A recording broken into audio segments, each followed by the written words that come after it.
I don't like to make other people feel like they don't know enough about wine, because it is just one of those things, like, you don't study unless you're in it. You know what you like, and that's all that matters. Yeah. From Frequency Media, this is Globocurious, an immersive travel podcast about the magic of curiosity, discovery, and human connection. I'm Michelle Khouri, and this week we're headed to the world-famous vineyards of Napa Valley, California.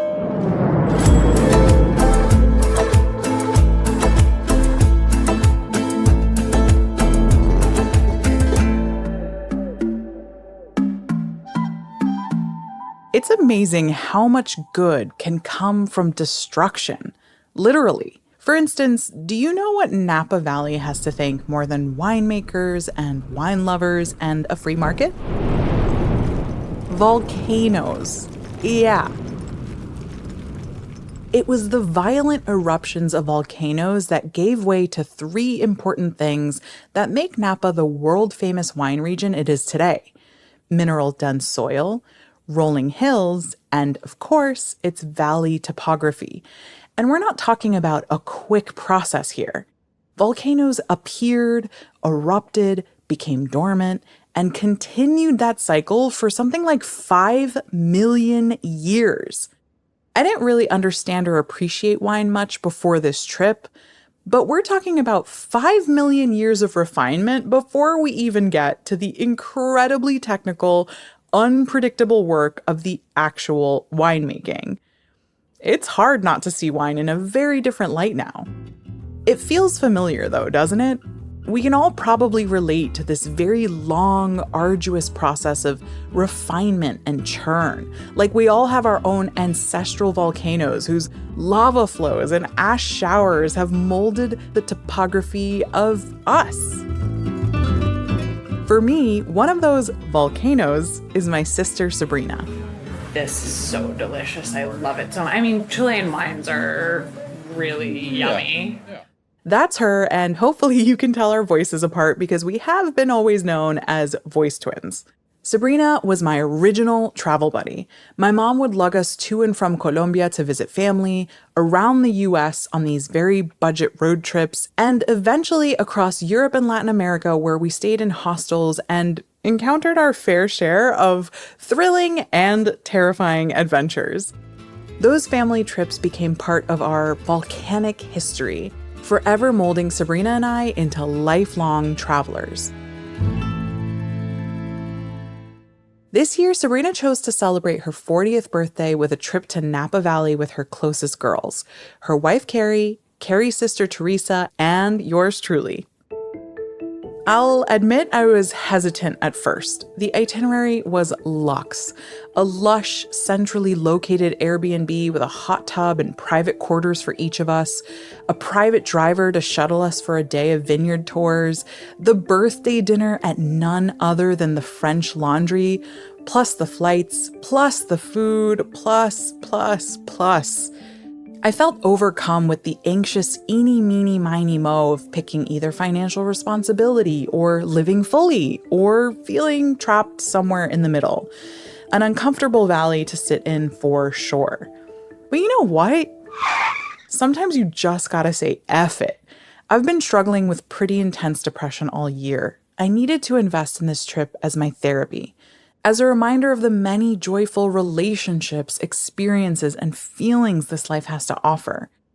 So I squashed my hesitation like grapes underfoot and committed myself not only to going on the trip, but also to relishing every moment without paying a second thought to the cost. And so off to Napa we went. Welcome to San Francisco. The local time is 1:39. Please know that we have experienced a 3-hour change. Please stay seated with your seatbelt. The trip kicked off at the San Francisco airport, where we all converged within an hour of each other and met up at the rental car terminal. Birthday girl!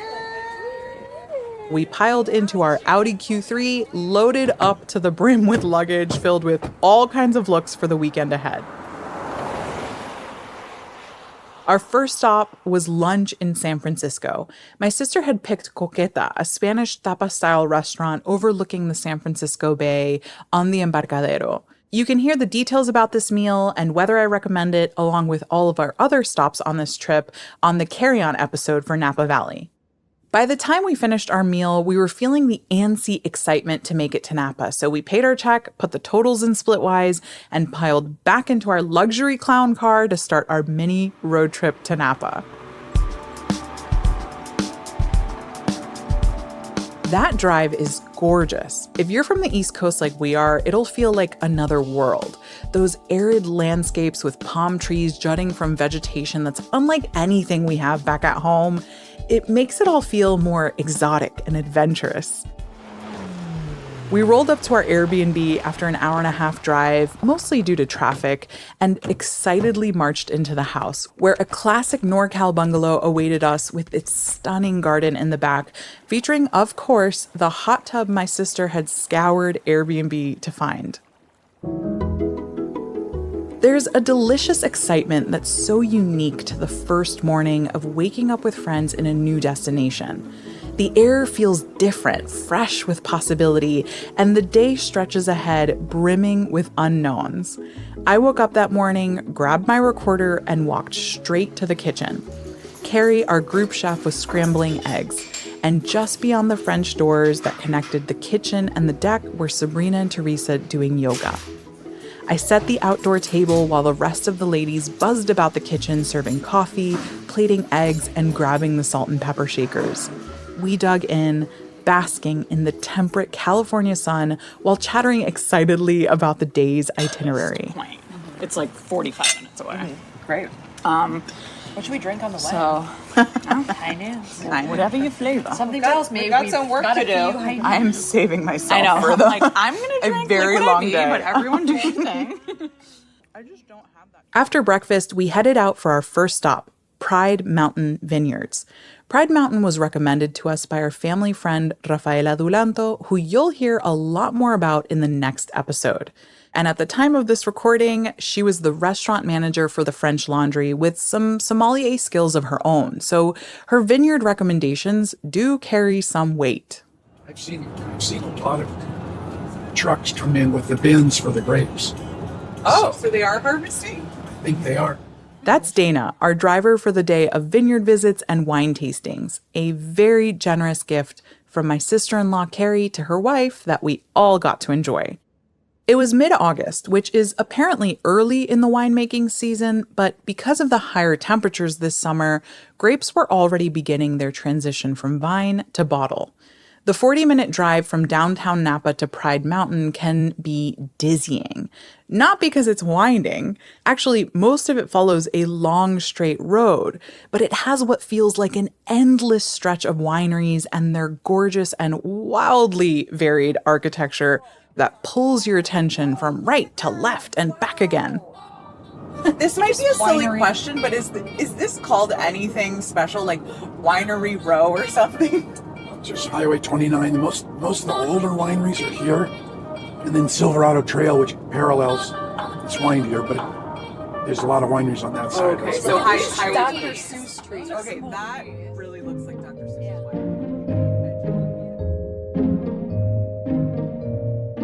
I feel like now is a good time to fess up. The truth is, I didn't walk into this trip innately fascinated by wine, but I am fascinated by people, specifically by their inventions and ingenuities. And winemaking has human ingenuity's red-tinted fingerprints all over it.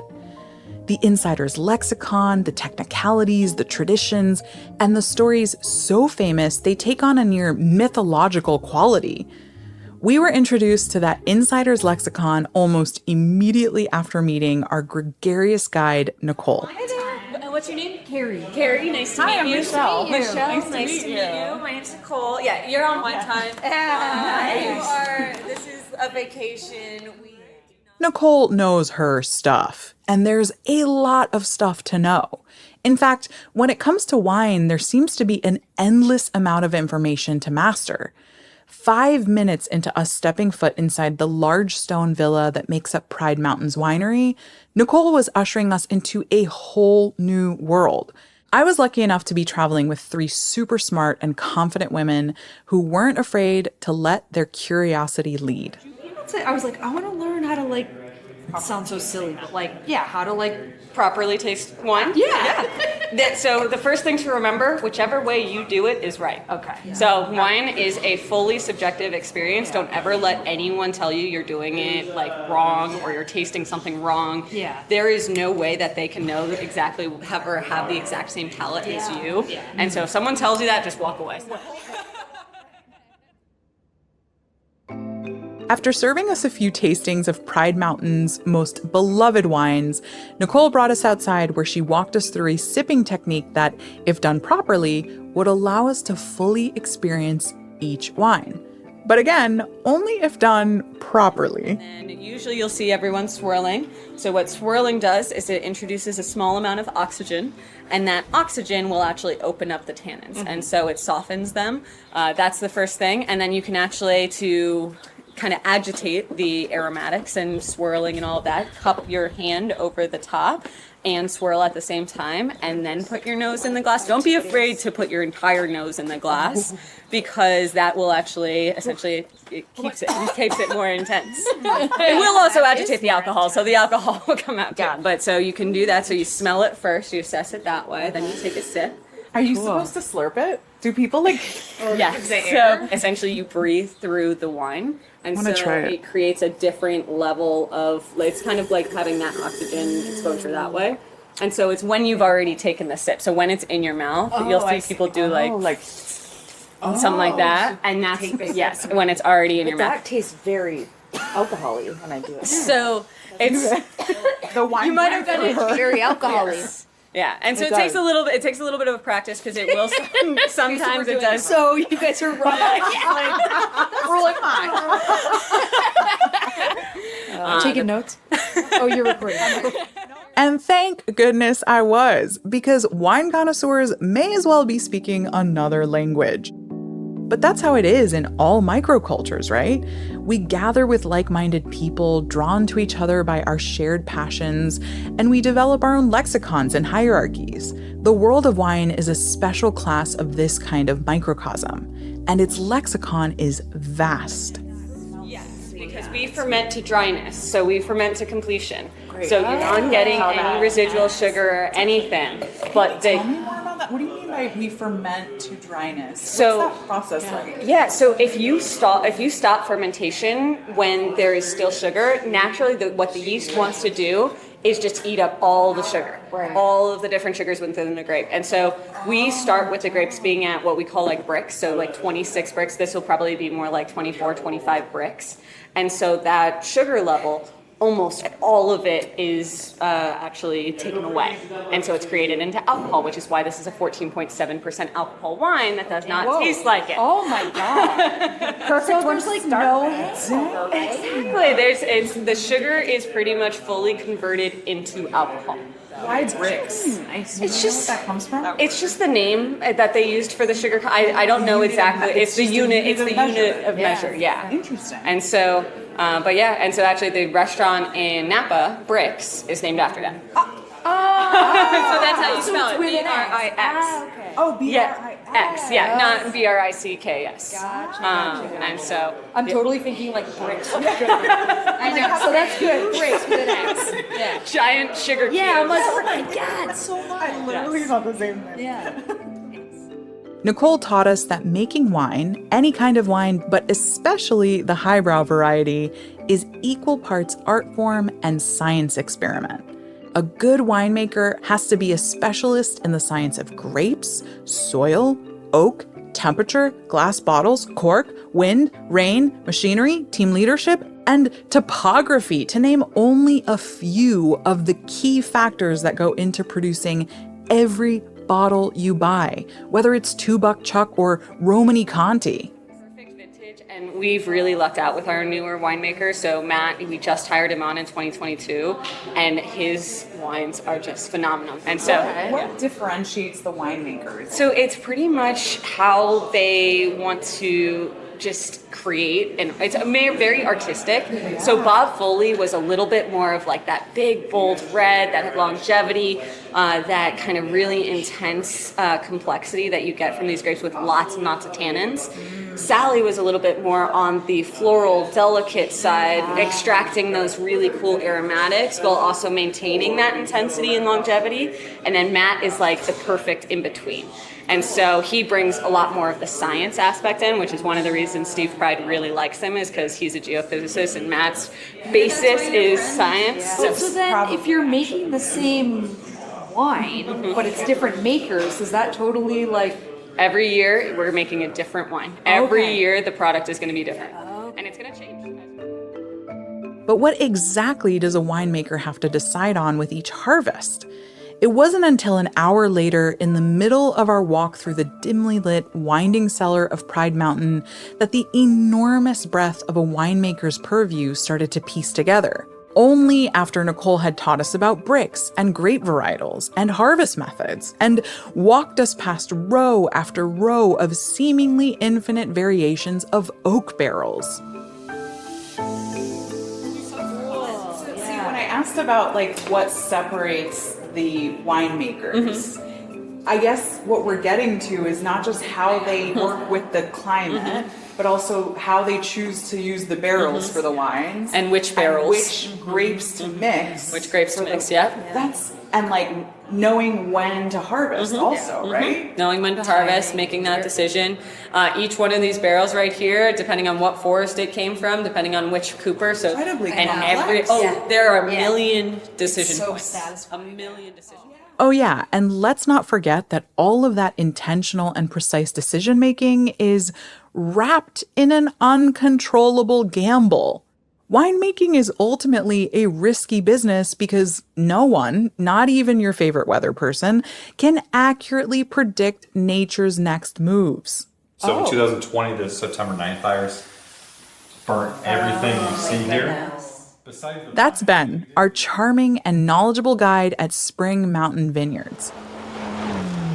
Rolling up the gravel path to the 2-story stone building that helms the 852-acre property, you'd never known it had been almost entirely engulfed in flames only 4 years prior. I wonder if you'll be as surprised as I was when you learn what Ben thinks is to blame for those flames. Is there an ongoing conversation happening about like the effects of climate change causing more fires, threat of fires, how to prevent them? You want my opinion? Yeah. I don't think climate change has much to do with these fires. California hasn't burned it well in over 80 years. Our national forests need to burn every 50 years minimum. They need to burn. Oh yeah. So redwoods and sequoias, they die generally about 80 to 150 years is their lifespan. And if they're just there, that's just fuel for the fire. So, poor management. But as with everything in life, there's even more to the story. We stood in a cavernous room, surrounded by 6 towering barrels that had been burnt beyond repair years earlier, when Ben told us about something more sinister. But it's also the 400,000 acre fire in Park, so the Chico area, happened because of a human being. They were going by throwing cocktails on their window. That happens all the time in California. Cocktails through Like their Molotov cocktails. Like Molotov? Arsonists. Oh, arsonists. Correct.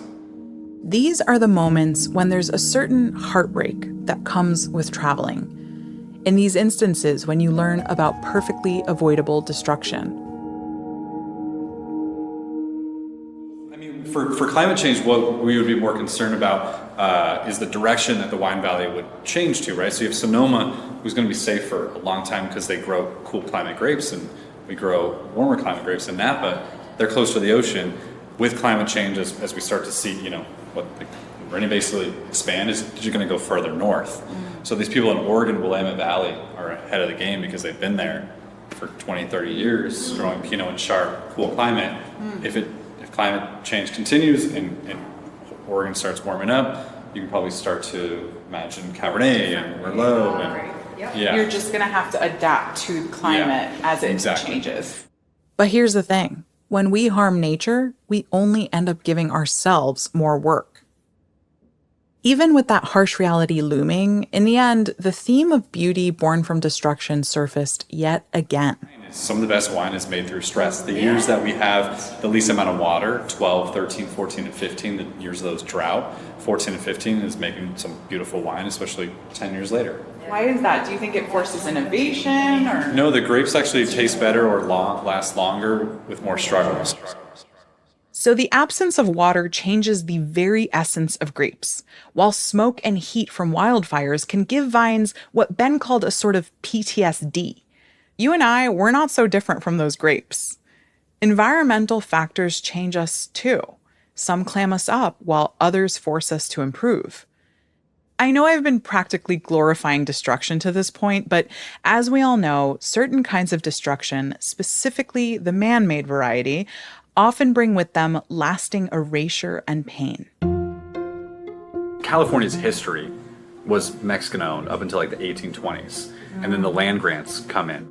When I travel, I want to know as much as I can about what went into shaping the land, its people, and their culture. And if you've learned about even an iota of human history, you know how riddled with pain it is. In the US, that often looks like European settlers taking over lands that were once owned by non-Europeans. In Napa Valley, it looks like the erasure of Mexican landowners and the proliferation of Mexican migrant workers. My understanding of growing up here is always seeing, Mexican migrant workers in the fields and seeing tents with that. This is like early 2000s. And I always asked my dad, like, who's sleeping in those tents? And he said, those are the Vineyard employees. It's like temporary housing. It's temporary housing. Yeah.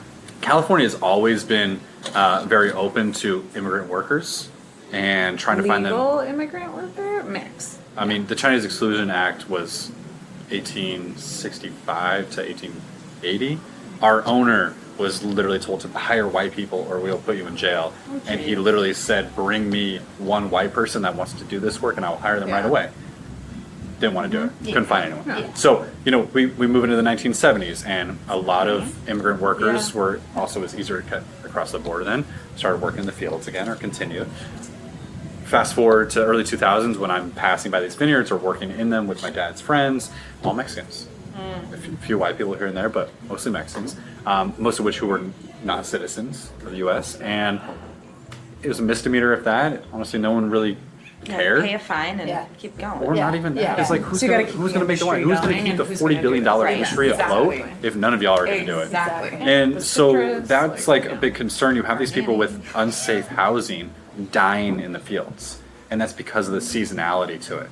They come here for 3 months, they go back home with their money, and they don't have anywhere to live in the meantime. Yeah. So what has been required of these larger corporations, like the one that we use called Bettinelli, they have bought property over the past 30 years, like apartment complexes, in order throughout Napa, St. Helena, Calistoga, basically the entire strip so you don't have to commute. And you can rent from the company that you work for, or they'll provide you housing for probably a lesser wage. This is my favorite kind of guide, the one who's willing to tell you the whole story, not just the pretty parts and certainly not just the comfortable ones. I find that with the right guide, every trip unveils new information that, had I known before traveling there, would have changed my approach to the itinerary. This was one of those moments. Even as a Latina first-generation American, it hadn't dawned on me to look for Mexican or Latinx-owned vineyards. I hadn't even thought about the complex and painful dynamics of colonization in the West. I'll admit, I do carry a little bit of shame about that ignorance, but I always give myself one opportunity to be ignorant, and once I know better, it becomes my responsibility to do better moving forward. You can bet my next trip to Napa will include a full day of Mexican and Latinx-owned vineyard tours. And to my pleasant surprise, there are a lot to choose from. Napa County alone has at least a dozen Mexican-owned wineries, including Maldonado Vineyards, Bazan Cellars, and Madrigal Family Winery, with many more in Sonoma County. There are also quite a few more vineyards owned by winemakers from other Latin American countries like Argentina and Chile. Almost all of the vineyards in the winemaking region of California have online stores where you can have bottles shipped to you. Many also offer memberships that keep you well stocked throughout the year, like the one my sister and Teresa couldn't pass up at Spring Mountain Vineyards. See, at this point, we were several hours into our chat with Ben. We had already meandered through caves, we had already walked through the beautifully landscaped property to a sprawling mansion that just screamed old Hollywood. Ben had already seated us on the wraparound porch at a long farmhouse-style table that overlooked the towering palm trees and glistening blue pool and the mountain's most verdant peaks. And Ben had also already poured us glass after glass of wine while regaling us with notes on each bottle, interwoven with stories about the winery, Napa, and his own family. I guess what I'm trying to say is that by this point, we had already gotten comfy cozy with our new friend Ben and his many bottles. Yeah. It's gonna get messy. And put extra ketchup. Yeah. Make sure it's extra juicy. Thank you. And if So she's natural. busting out farmer voice in front of you, she likes you. Love it. She likes you. She's comfy. She's feeling buzz. You guys have like But we all Yeah. are at this point. The day's vineyard tours left us with the kind of relaxed joy that makes a lasting imprint. At one point, those feelings erupted from Teresa, who prompted a moment of shared appreciation and gratitude. I'm gonna cry.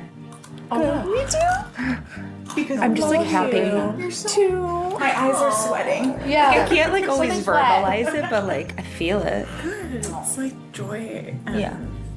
It's just like, we just could not be lucky. I know. We're very lucky. She's crawling out of her skin. I know.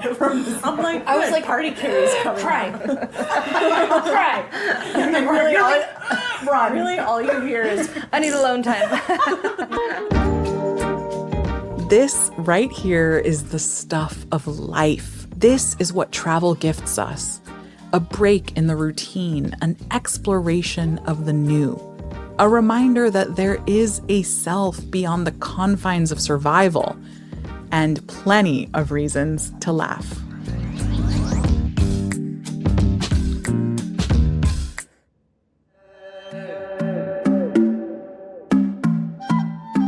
Thank you for joining me for part 1 of our Napa Valley adventure. On the next episode of Globocurious, you join me for a once-in-a-lifetime meal at the French Laundry. And you find out about the fascinating history and cultural nuances of Michelin-starred restaurant culture. Until next time, stay curious. Globocurious is an original production of Frequency Media. I'm Michelle Khouri, the host, writer, and executive producer. Lizzie Stewart is our producer. Claire Bidigary Curtis is our sound designer and mixer. Jessica Olivier is our creative consultant and script editor. Special thanks to Sabrina, Carrie, Teresa, Ben, Nicole, and Dana for allowing me to capture our experiences. I mean, there's also theories that you're like connected by 7 people. Who's your Yes, ex-girlfriend? it is. Oh, no. Should we do Oh, that? actually, Rafa met her. I bet we So- know her. And Oh, so No. 1 degree. 1 degree. Yeah. Yeah. Yeah, that was easy. Next. Yeah.